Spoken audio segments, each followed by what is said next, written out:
magandang umaga po muli sa ating mga kapatid sa espiritual.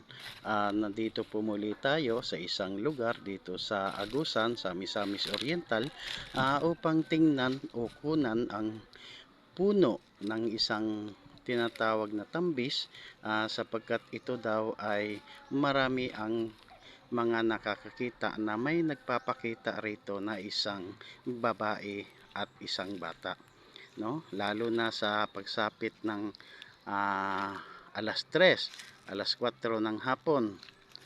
Ito, nandito na po tayo sa sinasabi ng mga tao rito, no? Hindi lang muna tayo masyadong lalapit sa nasabing puno, bilang respeto na rin sa nakatira sa nasabing punong ito.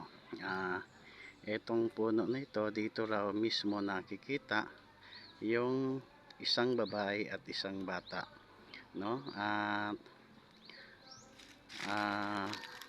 Ito ay lagi nilang nakikita, no? Pasingtabi lang tayo,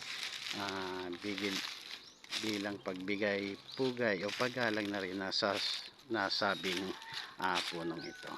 Ito po mga kaibigan, ano? At ayon sa mga nakakita o saksi, ay itong dalawang to ay minsan daw ay nagpapakita sila at bigla na ring nawawala, no?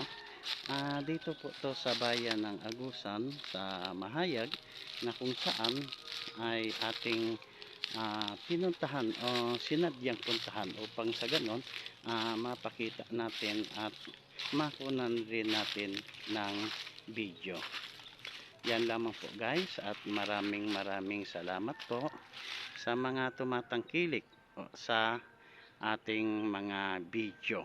Maraming salamat po, at sa susunod ay pakikita ko rin sa inyo yung iba namang mga puno na meron ding sari-saring mga istorya o mga nakikita ang mga naninirahang tao. Maraming salamat po.